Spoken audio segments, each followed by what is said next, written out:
buku Cita-Cita atau Cinta karya pertama saya ini lahir sebelum beberapa bulan sebelum saya dirikan komunitas Pintu Literasi. Ini 2020 dari pengalaman saya sendiri juga. Judulnya adalah Cita-Cita atau Cinta. Oh, pernah dilema pasti ya? Iya ya, pernah dilema pada saat SMA ya Kak. Kita berada di fase menikahkah atau lanjut kuliah dan sebagainya. Tapi menurut saya hal yang paling terpenting adalah ketika kita bisa menuangkannya dalam satu buku seperti itu.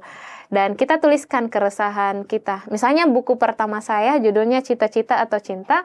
Memang pada saat kita SMA menuju bangku perkuliahan biasanya teman-teman akan dilema antara menikah atau lanjut pendidikan di organisasi maupun di sekolah-sekolah. Saya selalu tekankan kepada teman-teman paling utama adalah ibadah. Karena ketika ibadah tak teratur, semua aktivitas dan kegiatan tak akan teratur. Ketika 5 waktu kita ini misalnya Kak teratur, maka aktivitas tak di sekolah, di kampus, di organisasi itu juga akan teratur. Assalamualaikum warahmatullahi wabarakatuh. Halo seluruh pemirsa BKM News, satu informasi 4 media, bisa dibaca, didengar, dan juga bisa ditonton. Hari ini pemirsa di Ruang Rahma mencari ruang inspirasi dan prestasi. Saya kembali lagi ya, akan berbincang dengan salah satu pemuda yang saya lihat, saya kira tadinya dosen dan ternyata adalah seorang aktivis hebat yang tentu sudah berinovasi dan mendirikan komunitas yang sangat luar biasa tentunya, yang sangat diminati oleh pemuda-pemuda di Indonesia, khususnya di Sulawesi Selatan. Sepertinya ini kalian tidak asing deh kalau melihat wajah-wajah beliau, karena sebelumnya pernah hadir di podcast Berita Kota Makassar dengan segmen yang berbeda dan juga pembahasan yang berbeda. Tapi pemirsa, hari ini sudah ada di depan kita juga beberapa karya yang dibawa untuk kita bahas bersama, seperti apa beliau ini, jalannya seperti apa, dan komunitas yang didirikan seperti apa. Assalamualaikum Kak Ramlah. Waalaikumsalam Kak. Luar biasa ya Kak, hadir lagi yang kedua kalinya di podcast Berita Kota Makassar. Ya, ini yang kedua kalinya Kak, kita akan membahas terkait dengan Pintu Literasi Indonesia.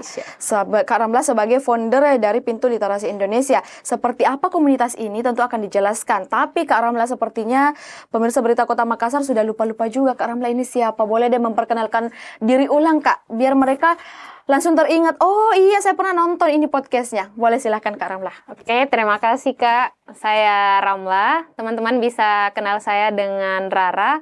Tahun kemarin ya Kak, kalau tidak salah Januari 2024, sebelum saya launching buku ketiga saya, Literasi Demokrasi, duduk di Ruang Demokrasi, saya berkesempatan duduk dan hadir tahun kemarin di sini.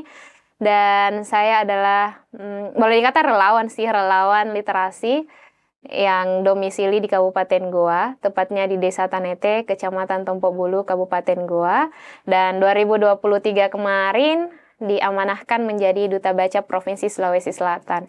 Jadi memang teman-teman, jauh sebelum saya diamanahkan menjadi Duta Baca Sulsel, kami memang adalah relawan dan aktivis literasi yang dalam hal ini kita aktif bergerak membangun jejaring di Kabupaten Goa, bagaimana literasi yang ada di Kabupaten Goa, dan tentunya kita selalu berharap melebarkan sayap yang bukan hanya di Kabupaten Goa, tapi di Provinsi Sulawesi Selatan, dan semoga kedepannya kita lebih bisa melebarkan sayap lagi untuk Indonesia maju, seperti itu Kak. Baik, itu di tahun 2023 terpilih sebagai Duta Baca Sulawesi Selatan, tingkat provinsi ya?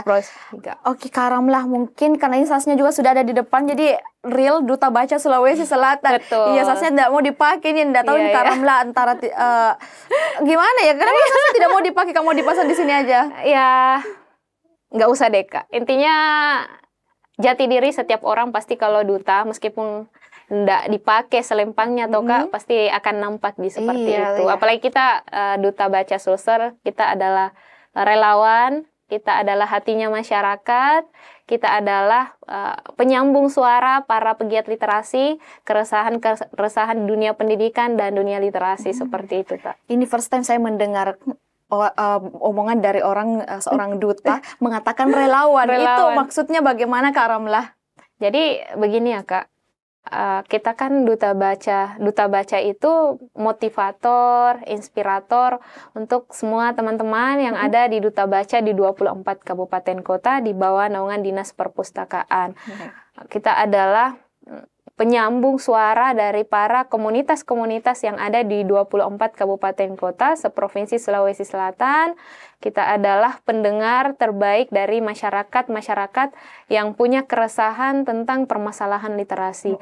Jadi pekerjaan kita memang dunia relawan. Kita turun ke sekolah pelosok, berkolaborasi dengan pegiat literasi, berkolaborasi dengan para aktivis literasi dan organisasi-organisasi yang memiliki visi dan misi yang sama dengan kita, para pegiat literasi, yakni untuk bagaimana daerah-daerah kita, daerah terpencil misalnya di 24 kabupaten kota ini, kita terus bersuara, berkolaborasi untuk menggaungkan literasi. Bagaimana sebenarnya pentingnya betul-betul ini organisasi dan komunitas literasi yang seharusnya memang berkolaborasi dengan para pemuda misalnya, para pemangku kebijakan untuk meningkatkan minat baca yang ada di masyarakat, seperti itu, Kak. Oke, relawan, volunteer itu semacamnya seperti itu ya. Betul, Kak. Oh, karena memang duta baca itu beda dari duta-duta lainnya boleh pada dikata umumnya. seperti itu, tapi sama visi misinya tetap visi-misinya. sama. Oke, tapi memang pola-pola terpilihnya sebagai duta baca itu beda dengan duta-duta lainnya. Ya, karena kalau Kak Ramla berbicara, saya melihat memang betul-betul orang duta baca itu adalah punya isi sebelum masuk. Iya, seperti betul. itu mungkin, Kak, ya. Nah, kita beralih ke Pintu Literasi Indonesia mungkin, Kak, ya. Pintu Literasi Indonesia, apakah buku-buku ini hadir karena adanya Pintu Literasi Indonesia? Betul, Kak. Atau gimana, Kak? Ya, betul sih, Kak. Tapi buku Cita-Cita atau Cinta karya pertama saya ini lahir beberapa bulan sebelum saya dirikan komunitas Pintu Literasi. Ini 2020. Dari pengalaman saya sendiri juga, judulnya adalah Cita-Cita atau Cinta. Oh, pernah dilema pasti ya? Iya, pernah dilema pada saat SMA ya, Kak. Kita berada di fase menikahkah atau lanjut kuliah, punya pacar ini dan sebagainya, cinta-cinta monyet ya, Kak. Jadi kita pada waktu itu saya ingin juga menuangkan isi pikiran saya, karena pada waktu itu lingkungan saya memang adalah lingkungan yang menurut saya sangat luar biasa. Misalnya saya melihat teman saya waktu itu, kok bisa ya mereka menulis buku, kenapa saya tidak bisa? Jadi memang betul-betul ketika kita menuliskan sesuatu dengan apa yang kita rasakan, itu akan ngena vibes-nya begitu, Kak. Jadi saya memberanikan diri pada waktu itu ikut semacam pelatihan selama 1 bulan. 1 bulan itu kita diwajibkan untuk menyelesaikan naskahnya dan langsung diterbitkan. Dan pada waktu itu saya juga nekat masuk ke dunia kepenulisan dan mulai berpikir, oh memang ternyata enak sekali jadi penulis begitu ya, meskipun dibilang baru belajar, cari relasi, baru mau menyukai buku dan sebagainya. Merintis dari nol. Dan setelah itu Kak, membentuklah sebuah komunitas literasi yang dimana sebenarnya, Kak, dari dulu memang saya cinta dengan yang namanya literasi. Baik. Sejak kecil kan, Kak, mungkin di usia saya yang kelahiran 90-an, kita kan dulu di tengah keterbatasan akses misalnya, kita tetap bersemangat pergi mengaji, belajar Al-Quran, seperti itu, ke sekolah, meskipun ada banyak kendala-kendala. Naik di tingkatan MTS, SMA, MA, tentunya kita aktif di OSIS, di keagamaan. Jadi memang dari SD sampai SMA itu, kebetulan saya di Madrasah Aliyah, di bawah naungan Kemenak, dari SD sampai kuliah. Jadi saya memang lebih dekat yang namanya kegiatan literasi, utamanya literasi Al-Quran, literasi keagamaan. Naik ke jenjang perkuliahan, alhamdulillah saya juga aktif di beberapa organisasi seperti Lembaga Dakwah Kampus, Himpunan Mahasiswa Jurusan, Himpunan Mahasiswa Bidik Misi, dan Himpunan Keilmuan yang bisa mengasah memang literasi saya. Jadi sepanjang perjalanan saya, Kak, dari SD sampai kuliah, memang lingkungan kehidupan saya memang diwarnai dengan lingkungan literasi. Pada saat saya kuliah ya, Kak, di kampus UIN Alauddin Makassar, dosen-dosen saya selalu mengenal saya dengan mahasiswa yang selalu berani keluar kampus untuk ikut lomba karya tulis ilmiah. Beberapa tahun kemarin saya pernah injak UGM, UI, IAIN Purwakarta, UIN Jogja, itu semua karena ikut lomba karya tulis ilmiah dan esai. Meskipun ya, Kak, tidak juara, tapi kita menemukan Ada semacam jejak, iya. rekam jejak, pengalaman-pengalaman yang sangat luar biasa, kenalan-kenalan dari berbagai kampus. Nah, itulah yang saya cari, Kak, pada waktu itu. Jadi memang jauh sebelum saya mendirikan komunitas Pintu Literasi ini, saya memang sudah mendapatkan banyak informasi-informasi dari orang-orang bahwa memang ketika kita sudah di tahap tertinggi menempuh pendidikan, kita harus menghasilkan wadah, kita harus membentuk sebuah wadah yang dimana bisa berkelanjutan. Seperti misalnya saya membentuk sebuah komunitas Pintu Literasi ini berawal dari keresahan, keinginan melihat orang-orang yang ada di sekitar saya bahwa memang dengan wadah atau komunitas ini kita bisa bergerak lebih, berdampak lebih, dan itulah yang saya lakukan di tahun 2020 kemarin, Kak. Saya dan beberapa sahabat saya, 3 orang lainnya yang berdomisili di Desa Tanete, berinisiatif membentuk komunitas Pintu Literasi ini dengan harapannya di desa saya, terkhusus di Desa Tanete, komunitas Pintu Literasi ini bisa menjadi wadah yang terbaik, wadah yang membangun untuk anak muda dan masyarakat sebagai wadahnya untuk belajar. Kami dulu bermimpi akan punya satu sekretariat, di mana sekretariat ini adalah tempat membaca, tempat ngopi, dan sebagainya. Dan itu terwujud, Kak. 2020 itu alhamdulillah ada kedai literasi. Kedai literasi ini adalah sekretariat kami dan kami mendapatkan bantuan dari pemerintah waktu itu, Kak. Seperangkat alat perpustakaan, dan di tempat itu juga saya menuangkan hobi saya karena pada saat itu, Kak, 2020 ya, saya kan angkatan corona. Jadi kita bingung di kampung mau buat apa ya. Jadi saya mulai jualan makanan dan sebagainya. Jadi memang perjalanannya itu, Kak, kayak nyambung seperti itu. Saya bikin kedai namanya Kedai Literasi. Kedai Literasi ini adalah sekretariatnya Pintu Literasi. Kita dapat bantuan dari pemerintah, hasil suara kita di reses. Setiap reses kami hadir ya, Kak, bersama teman-teman. Bagaimana caranya untuk mendapatkan buku gratis, hingga akhirnya kita mendapatkan pada waktu itu kalau tidak salah dari partai P3, partai provinsi dan dapil Goa, kami mendapatkan fasilitas seperangkat perpustakaan, 1 unit komputer, meja dan sebagainya, buku kurang lebih 300 buah, rak buku dan sebagainya. Jadi dari rentetan perjalanan kami di komunitas Pintu Literasi ternyata ada saja jalannya seperti itu, Kak. Kami membangun relasi dan komunikasi dengan para pegiat literasi yang ada di Provinsi Sulawesi Selatan. Ya, kita dapat jalurnya seperti itu, Kak.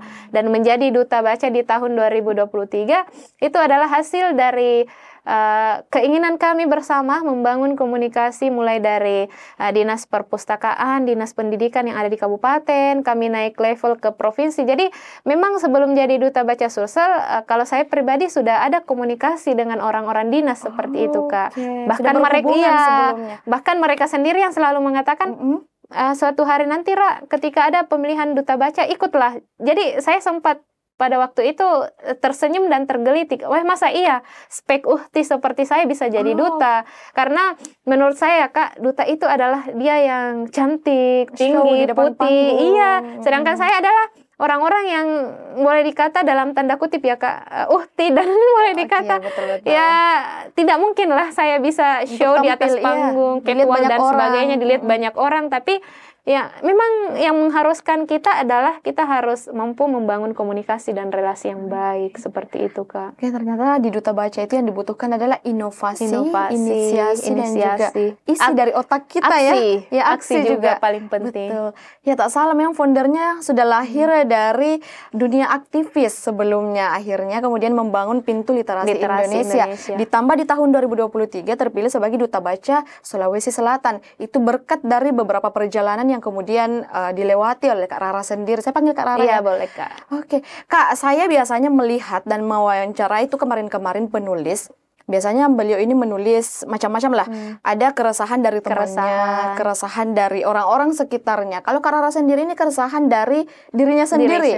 Betul. Kenapa kalau dari Kak Rara, versinya Kak Rara, kenapa sih harus dituangkan dalam bentuk tulisan, Kak Rara? Karena menurut saya kepala ini akan berat, Kak, ketika tidak dituangkan. Dan ketika dituangkan misalnya ya, dituangkan di media sosial, kadang kita diketawai seperti itu. Kadang kan kalau dituangkan Tapi sebenarnya tidak ada salahnya ya Kak, ketika dituangkan misalnya melalui TikTok, Instagram dan sebagainya. Tapi menurut saya hal yang paling terpenting adalah ketika kita bisa menuangkannya dalam satu buku seperti itu. Dan kita tuliskan keresahan kita. Misalnya buku pertama saya judulnya Cita-Cita atau Cinta.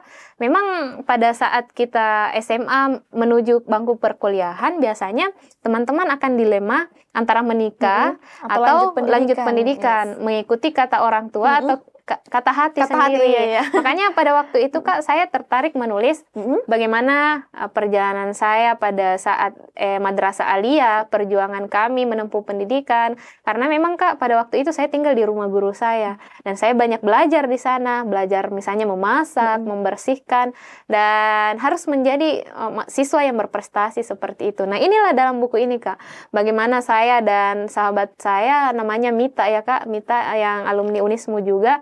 Kami bekerja sama, misalnya Mita yang menyapu, saya yang cuci piring. Hal ini yang selalu saya ingat Kak, ajaran-ajaran dari guru saya, ibu saya, kedisiplinan, dan saya tuangkan dalam buku ini.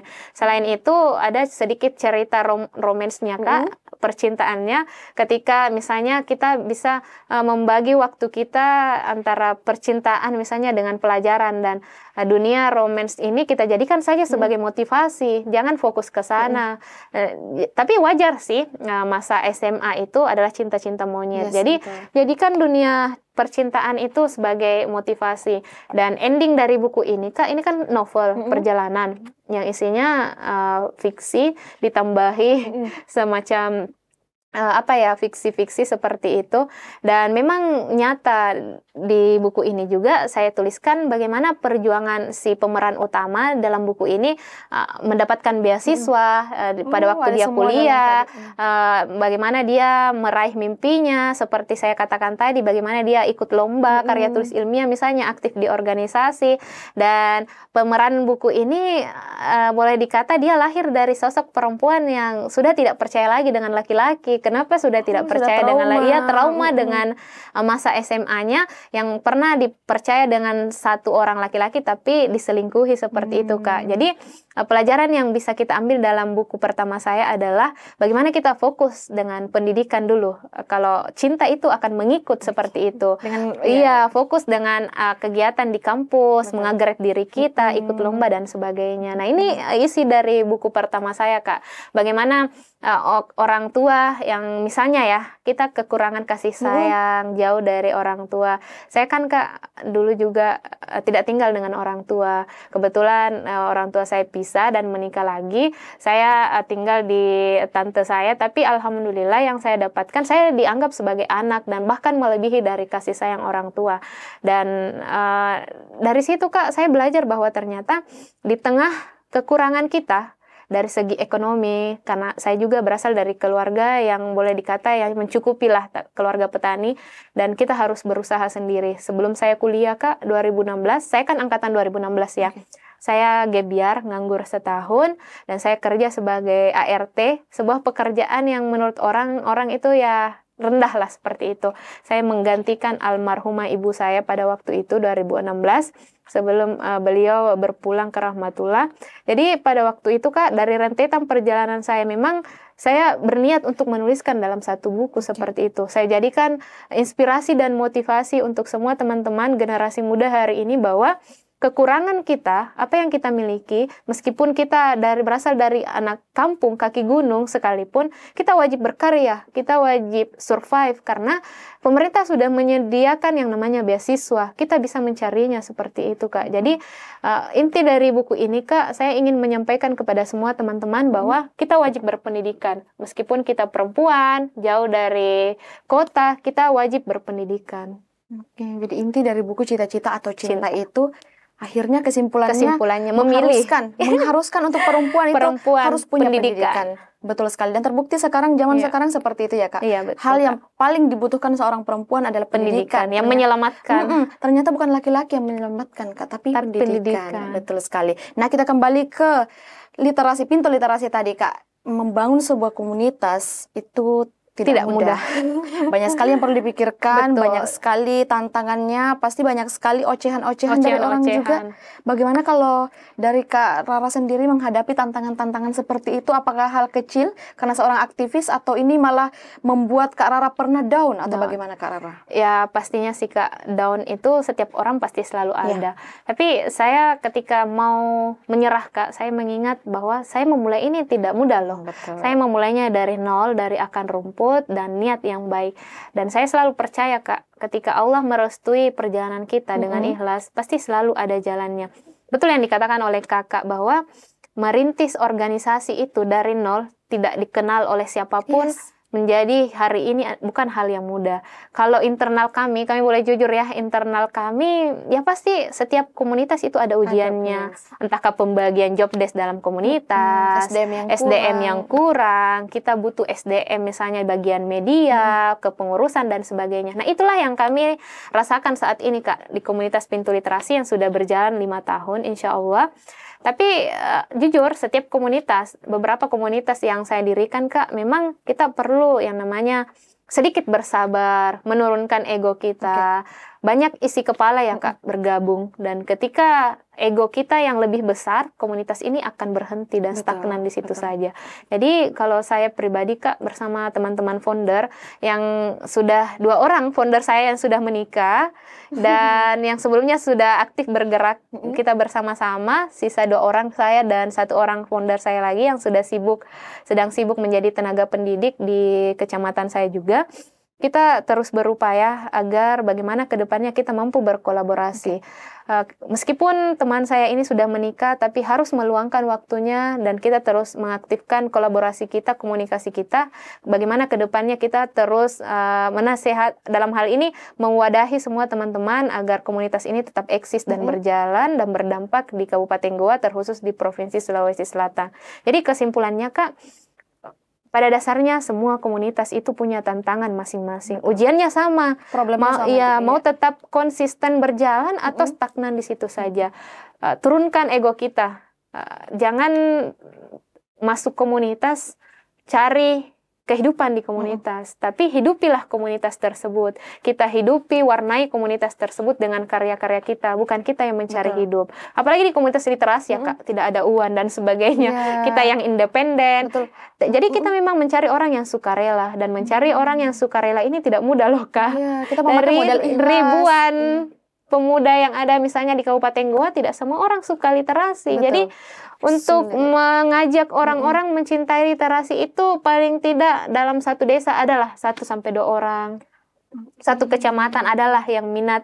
Misalnya 5 orang itu sudah sangat luar biasa Kak. Seperti kata-kata dari Bung Karno, hanya butuh 10 orang pemuda bisa mengguncangkan dunia. Seperti itu Kak. Jadi tantangannya sangat luar biasa sebenarnya. Iya betul sekali. Karena memang zaman sekarang Kak, apalagi digital semakin berkembang, kita lebih banyak menonton yang ada visual dan audionya dibanding membaca. Jadi memang agak sulit untuk menarik perhatian pemuda untuk menyukai literasi. Nah, kan ini Pintu Literasi hadir sebelum Kakak terpilih sebagai Duta Baca. Bagaimana mengkolaborasikan program dari Duta Baca dengan Pintu Literasi itu sendiri Kak Rara?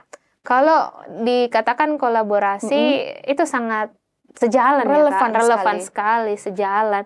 Karena di Pintu Literasi kami punya program tetap sejak tahun 2020 juga, kami sudah ada sedekah duafa. Kami punya donatur tetap Kak. Jadi tiap bulannya di Kecamatan Tompok Bulu, bahkan sudah keluar dari Tompok Bulu, saya pernah di Bantaeng Kak, menyalurkan juga di rumah sakit, kebetulan ada kerabat di sana. Kami pernah di kabupaten lain, misalnya di organisasi teman-teman di beberapa kabupaten, di Enrekang misalnya, di Longsor kemarin. Sudah banyak ya? Iya Kak, kami sudah keluar dari Kabupaten Goa, dari kecamatan kami sendiri. Tapi kami prioritaskan di Kecamatan Tompok Bulu, di 6 desa 2 kelurahan ini, karena donatur kami adalah orang Tompok Bulu, seperti itu.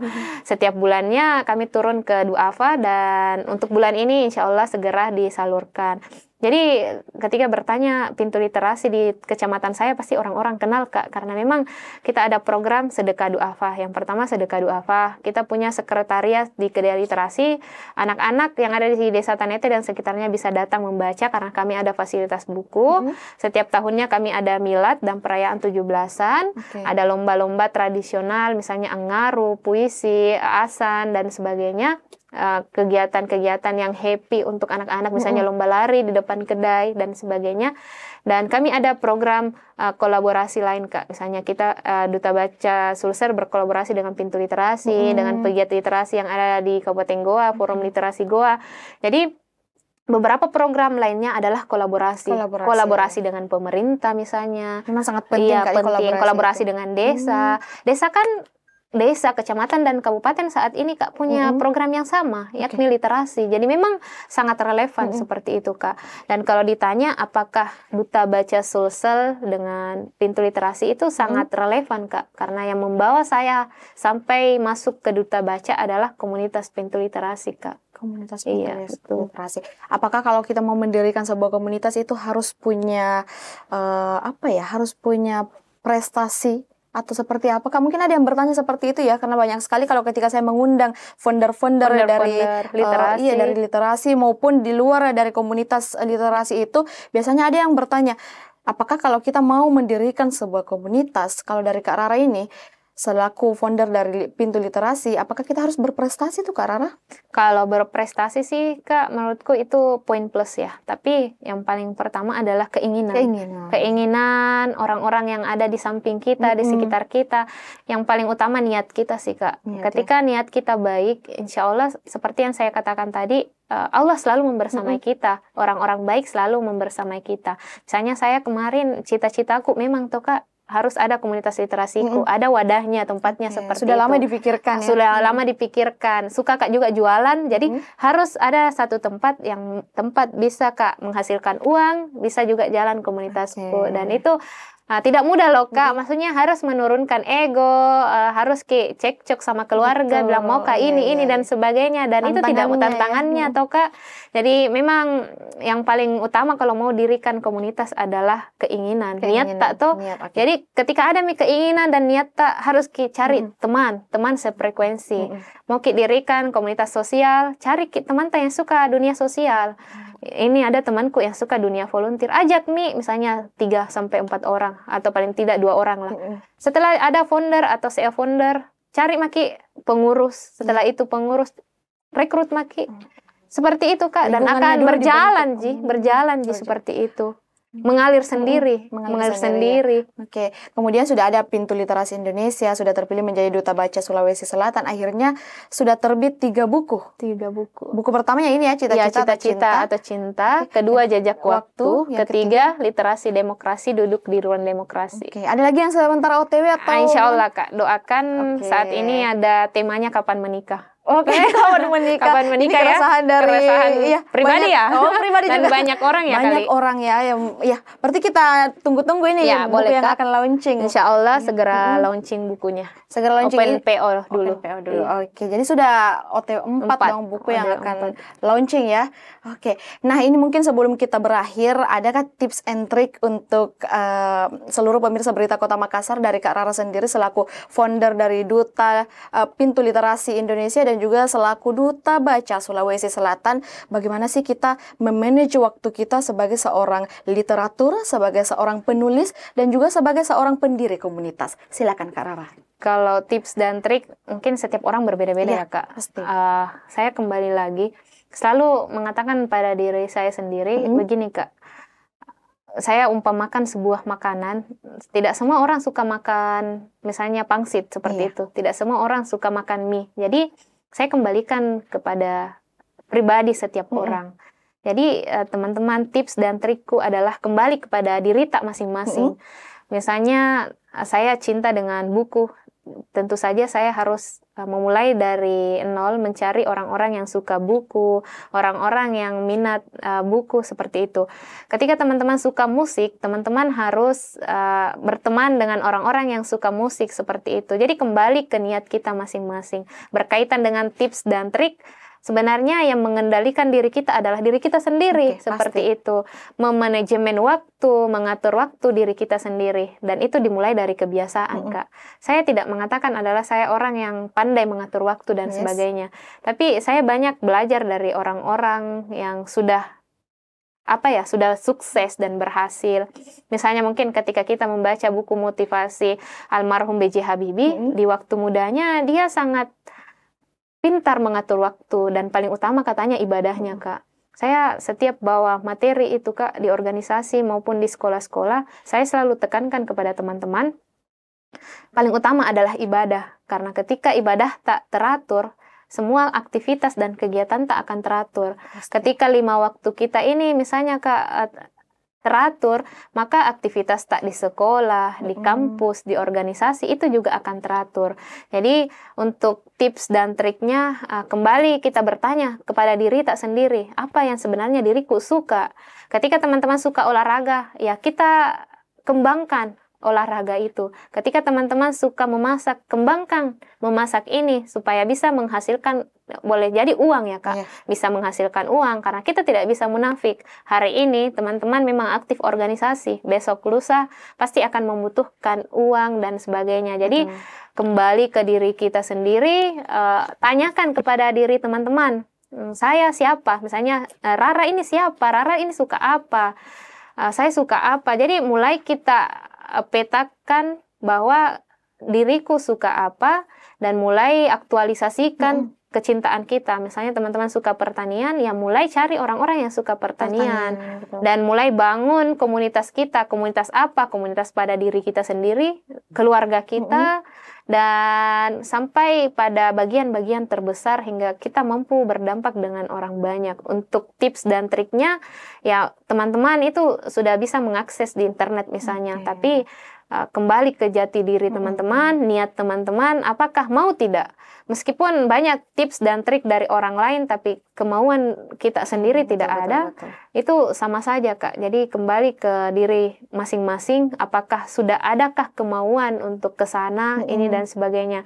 Karena itu, Kak, yang saya katakan tadi, saya tidak bisa memaksakan orang lain untuk menyukai literasi, tapi ketika kewajiban saya sudah memberitahukan bahwa literasi ini penting loh. Literasi itu penting untuk generasi muda. Kita perlu menebarkan virus literasi, bahwa literasi hari ini tuh sudah inklusi, bukan hanya baca-membaca saja. Dan ketika saya sudah menyampaikan hal demikian, kewajiban saya sudah selesai dong. Didengarkan atau tidak didengarkan, ya terserah teman-teman, hak mereka. Jadi kembali ke pribadi masing-masing. Karena kita, Kak, tidak bisa ubah orang lain. Dirinya sendiri. Dan kita saya sangat mengajak, dan saya sangat bersyukur ketika misalnya kami merekrut puluhan orang di komunitas, dan yang ikut itu bersyukur sekali kalau ada 10. Ini juga tantangannya, Kak, selama ini ketika saya berkomunitas, bagaimana saya mengolah emosi saya. Semoga adik-adikku mendengar ya, teman-teman mendengar di komunitas Pintu Literasi, bagaimana saya sering marah-marah di komunitas, Kak. Sebenarnya teman-teman, itu adalah wujud kasih sayangku kepada teman-teman ketika membentuk karakter. Ketika misalnya Rara marah-marah di grup, ada job desk yang tidak beres, hasil rapat tidak terrealisasikan, terlaksana, itu sebenarnya wujud peduliku dengan teman-teman. Saya mau lihat teman-teman jangan seperti saya, tapi kita ada rasa tanggung jawab. Ketika kita sudah rapatkan, kita harus evaluasi dan aksikan. Jadi mohon maaf ya ketika saya banyak marah-marahnya, kritiknya dan sebagainya. Dan saya itu, Kak, tipikal orang, memang founder, Kak, di komunitasku. Tapi mungkin ketua aku misalnya Iqmal Abidin tahu sekali saya tidak mau, Kak, menyuruh, Kak. Ketika misalnya pamflet ucapan Idul Fitri atau hari-hari lain, ketika tidak ada yang kerja, saya yang harus kerja, Kak. Karena memang jauh sebelumnya saya memang yang kerjakan semuanya, komunitas-komunitas, dan di HP ku itu, Kak, banyak Instagramnya komunitas-komunitas dan organisasi. Jadi memang saya tipikal orang tidak mau, Kak, menyuruh. Langsung laksanakan. Iya, langsung laksanakan. Itu selalu saya bilang sama pengurus, saya itu keras, Kak, memang didikanku. Itu jawabannya yang saya tunggu, mau atau tidak. Betul. Jadi itu Kak, kadang adalah adik-adik yang mengeluh juga ya. Kadang Iqmal ketuaku itu, Kak, di komunitas bilang, jangan kita terlalu keras, Kak, karena beda gitu kita sama anak-anak hari ini, dan memang ternyata beda, Kak. kalau dikerasin nggak bisa juga, dikasih hati juga nggak bisa. Jadi memang tantangan tak itu membangun komunitas atau berkomunitas itu luar biasa. Ada yang bisa dikerasi, ada yang tidak ya Kak. Jadi memang pada intinya di sini adalah tips and triknya itu cari passionnya, cari jati dirinya, kemudian kemauan tak apa dan keinginannya orang itu. Karena kadang-kadang kita punya passion tapi kita tidak mau, kita tidak berkeinginan juga untuk membuat suatu komunitas seperti itu ya Kak. Oke, terakhir lagi. Harapannya ke depannya sebelum kita tutup. Harapan saya ya mungkin untuk diri saya sendiri ya Kak, sehat, bisa lebih bangun komunitas lagi, berdampak lagi, bangun silaturahmi. Kalau harapan besar saya sih Kak begini, kita para relawan literasi kedepannya punya perda yang resmi.